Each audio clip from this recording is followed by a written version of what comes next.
Good afternoon. Good afternoon. Welcome. What it is? Welcome, YouTube family, friends and viewers that is out there. We just wanted to take some time out to share with you what we call fireside chats. So we've been having some chats so that we sit down and we will talk about God's word. And so some friends I have here, we just decided to just bring it to you live, raw and uncut. This is how it is, straight, just us talking about God's holy word. So without further ado, we're gonna just hop right into it. William, man, I was at work and I had a friend came and asked me, said, "Hey man, the preacher said something that really bothered me." And I was like, "What are you talking about, man?" He said, "The preacher said that God is the same today, yesterday, and forevermore." So he asked the question, he said, "Does God change?" And I said, "Not to my knowledge, that he don't change." So, but just in case I'm looking at it wrong, I'm going to ask you, is God the same yesterday and forevermore? Do he change? Do he change his mind about anything? He don't change his mind about nothing. No, all the time. No, So now here's the kicker now, because this is what he came to me with. He said, "Well, bruh, if yet that God don't change, right? And he don't change his mind about anything, why is there a new covenant?" Then he hit me with the fact that he said, "Man, the guy was saying that the Lord said that he gonna do a new thing. So if he's doing a new thing, that means he got to do away with the old thing. So what's the difference?" Well, the first start out is dealing with the idea of new. Right. Every time we hear the actual word new, we instantly think of something that wasn't there. So you hear something new and it means like we usually think of new as wasn't there and then it just appeared out of nowhere, or wasn't there and then it was brought there, so now it makes it new.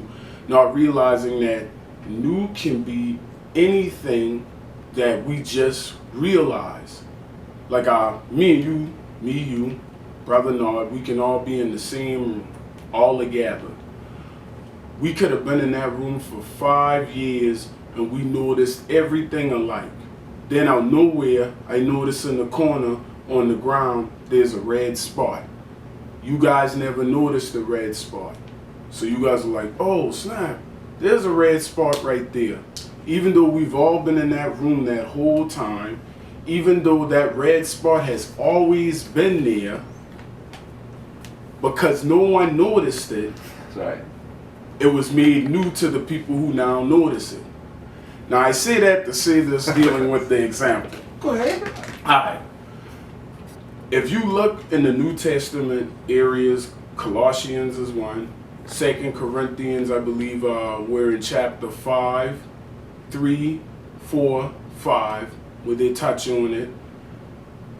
Just for instance, you have where they say that the New Testament is of shadows and types.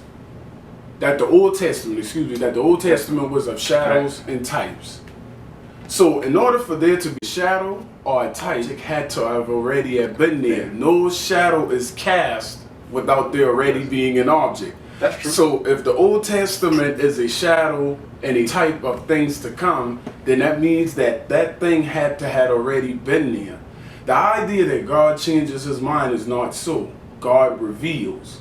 Means he sheds light on something that was already there. You just never could tell about it, or you couldn't tell that it was there because there was no light in the room. It'd be this simple. We're all in a dark room. The room is completely dark. We're walking around in this room and we're feeling certain objects and we feel, okay, this is an object. We're not sure whether it's a TV. We're not sure it's a dresser. Well, if somebody lights a candle inside that room, whatever object that we're feeling on we can now see it a little bit better to be able to interpret exactly what this object is. Well, if you go on in that room and you're feeling around and somebody else lights another candle in that room, more things or more objects begin to be revealed that's actually inside that room. As you go on throughout time, if candles keep being lit in that one room, you realize, oh my goodness, this whole time I've been in a fully furnished house and I didn't even notice it because you're in the dark. Well, dealing with the Old Testament, we were in the dark. They explain that by saying the veil being over Moses' face. They explain that by saying that the veil was separating God from the people through the tabernacle. So basically, there's a veil there, or something that's hidden in darkness. Time goes on, God begins to reveal, and things are seen clearly. So for the last thing that I started with, it isn't something new necessarily meaning it was never there. It's something new because you did not realize that it was there. So God doesn't change his mind. God reveals. And revelation can look like someone's changing. Till next time, same bat channel, same bat vision. Y'all have a good night. See you. God bless.